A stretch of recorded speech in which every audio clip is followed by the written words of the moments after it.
guys, welcome to the latest episode of All Hands, presented by the New Warehouse. I got my cool Schematic signature t-shirt on from Schematic Ventures. Shout out to those guys.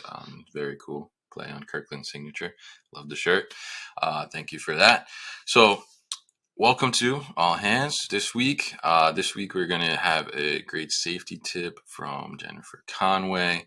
And we're also that's straight from ProMat Floor, actually. And then we're going to talk to Monique Apter from Kindred as well. We get to see a little bit of what they were showing off at their booth at ProMat 2.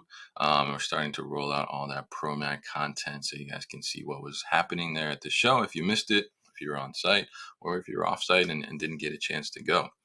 So this week, got a chance to go to Rodney Galliano's new warehouse, right? You like that? For Experior Global right here in my backyard in Hamilton, New Jersey. I posted a video of it. He actually gave me a little tour in his Tesla inside the warehouse, which was pretty cool. So you can check that out. But they got 266,000 square feet there right off the New Jersey Turnpike exit 7A that they want to fill up. So if you got a brand or you're looking for space, definitely let me know. I'm trying to help them fill it up. We have maybe a potential client already, trying to get some more in the door for them, and seeing what that partnership kind of looks like. So definitely reach out if you want to check that out. There's a post about it on the New Warehouse page and my personal page as well. So coming up for the New Warehouse, we are going to be at Home Delivery World in Philly in June.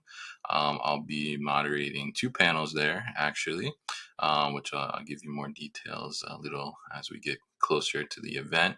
That's June 14th and 15th at Home Delivery World at the Philadelphia Convention Center.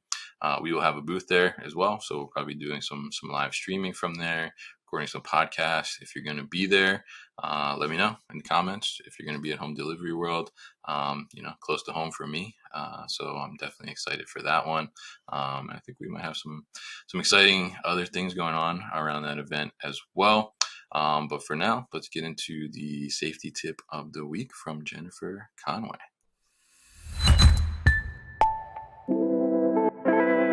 Hi, I'm Jennifer Conway. I'm a Vice President at Mezzanine Safeti-Gates.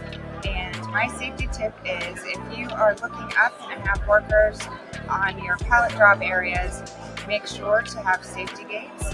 And those safety gates can also be automated and include technology to fit within your automated warehouse. Thank you, Jennifer, for sharing that warehouse safety tip. Definitely check out Mezzanine Safeti-Gates for those safety needs as well.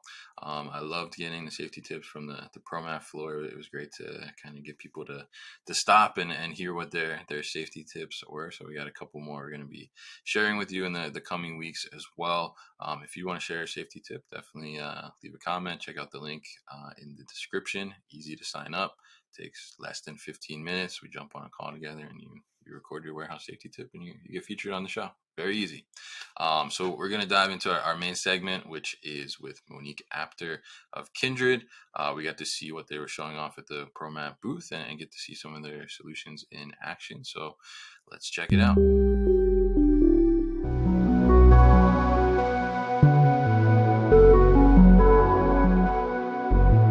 I am in the Kindred booth here. I'm joined by Monique Apter. She is the CRO at Kindred and also Ocado Intelligent Automation, which is new division, right? For Ocado and Kindred. Very exciting. So she's going to tell us a little bit about Kindred, and we're going to talk about the solutions here, which is one behind us is Sort.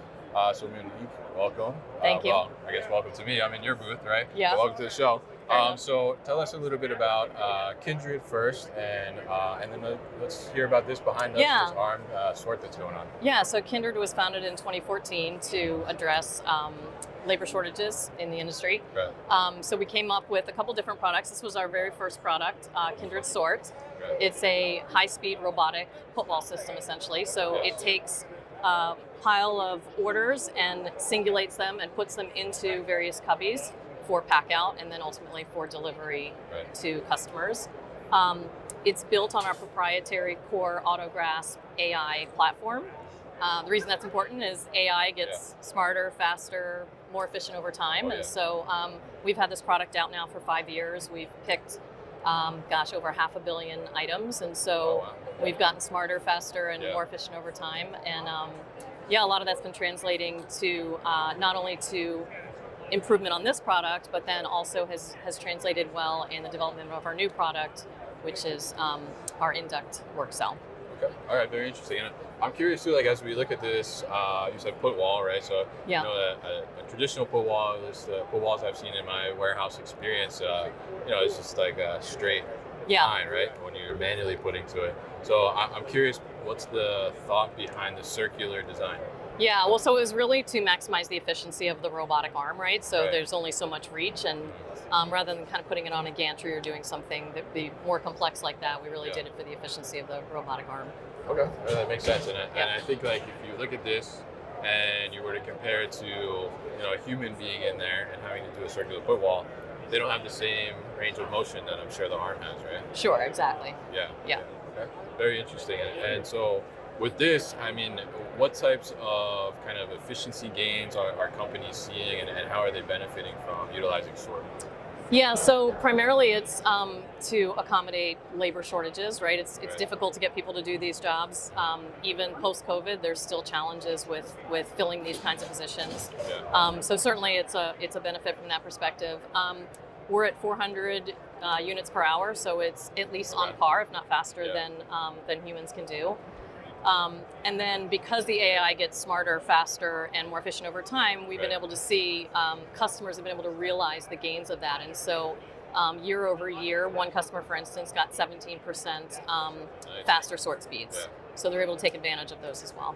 Okay. All right, great. And so now this has been out for a while, right? And so my understanding is from the data that you guys have collected from this and been able to determine like what other needs are in the market, which has led to your newest offering, which is Induct, right? So tell us a little bit about kind of how the data kind of led you to develop that solution. Yeah, so while we were, on the line, basically solving this problem, on the line, still there's upstream and downstream things that need to be fixed as well. So induction onto a retail line, or also for parcel induction, is another kind of rote, mundane task that humans are doing now, and that it's difficult to find labor for. And so we were able to basically leverage the same type of technology, right, in a different form factor. So it's using the same robotic arm. It uses the same proprietary algorithms, and we developed some new algorithms based on our learnings from this that would allow the robot to work more efficiently in that kind of work cell environment.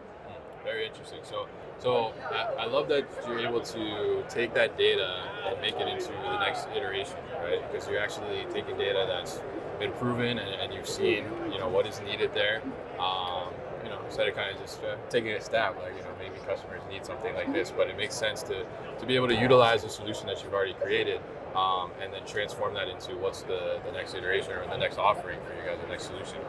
So I think you guys have a model of Induct, right? So can we take a look at that? And we do, yes. We can only put one of the things in the booth, so we did a 3D model of our Induct So let's take a walk over there and see. So this is what an Induct work cell looks like. So similarly, as I mentioned, high-speed robotic work cell whose job is essentially to pick up packages and put them onto a fast-moving conveyor or a sorter. Again, built on the same AI platform, so continuous improvement. We're able to continue to leverage that. We just completed a field trial with one of the largest global logistics companies. It was an 18-month trial. We had a lot of success with that. Very difficult environment. They process 400,000 to 600,000 packages a day. And we were able to process over 1 million packages at 95% accuracy. So That's good. UPH-wise, we were able to get an average of 1,800 UPH, upwards at peak of 2,000. So really excited to now be launching this commercially. We field tested it. We're getting ready to field test it also in a retail environment, so good for parcel induction, but also for retail induction. Okay, all right, very interesting. So, I mean, is there, when you talk about the retail induction, and I think, if I'm remembering correctly, Gap utilizes the sort, right? They do utilize the sort, yes. Yeah, so I mean, is there environment where both the sort and the induct like live together in a relationship? Sure. In automation? Yes, very much so. With any retail customer really that has a sortation, or a put wall kind of operation as well, there's typically an induction upstream. So any customer, we could see the two living together quite nicely. Okay. All right. All right. That's good. I mean, it's good to be able to create that and then, be able to, like you said earlier, have the upstream and the downstream and then kind of bring it together to kind of have that full automation process flow. So it makes a lot of sense. So it's really interesting to see this and the model is really cool. I like to see the miniature stuff of all the solutions too. So that's even cool. And they even have the little label on there, which is awesome. So now, talk to us a little bit about, you guys were acquired by Ocado Group back in 2019, right? 2019, Ocado acquired us. It's the first time that we're exhibiting together at the trade show, or at least all here at the same time. So between us, together, we have actually 3 product offerings. So we have Sort, we have Induct. Both of those are point solutions on the line. Ocado has an ASRS system for someone who wants to do more of an end-to-end system. So it's a cube-based goods-to-person system. It's in a grid, has robots on top, basically retrieving, storing and retrieving items. We have some on-grid robotic pick that we're doing. So a lot of really kind of interesting things on the ASRS system as well. Okay. All right. Really interesting, and I think it's an interesting relationship because, like you said, if you want that end-to-end, now that you guys have, from the end-to-end, basically, right? So tell us a little bit about the Ocado Intelligent Automation. It's something new, right? The new division? Yeah. Yeah, so Ocado has been around for 20 years and launched as an online grocer. Right. And the thesis was to not do it the way, we do it today through Instacart and somebody going to the store, but that for maximum efficiency, it really had to be in your own warehouse operations. Yeah. So they set out on this journey to create the kind of automation that would create the kind of efficiency to deliver groceries in a, in a quick manner, but also in a, affordable way. So we ended up developing our own technology solution and our own warehouse automation, and have been using that for 20 years. Did at one point we've also allowed other grocers to use it in certain territories. And now we are just getting ready to allow those that are in the sort of non-grocery sector to leverage the technology for their operations. Oh, okay. And so we launched the division technically this week. It's so it's been really exciting to bring this. We haven't kind of publicly started talking about the solution yet, but we've had a number of people that are super interested. Okay, right. Sounds very good, and it sounds like you guys are definitely making the relationship and the acquisition work, and being able to take the data like we talked about earlier and create the new solutions that are needed based on that. I think always makes a lot of sense. Very interested to see how Sort has been proven technology for a while now. How Induct also kind of fits into that mold and continues to evolve and grow. So really interesting talking to you here, Monique, and I appreciate your time at the Kindred booth. If people want to learn more about Kindred, how can they do that? You can go to our website, kindred.ai. You can also, if you want to learn more about Ocado, go to Ocado's website as well. Okay. Thank you very much for your time in your booth here. Cool. Thanks. Good to meet you. So.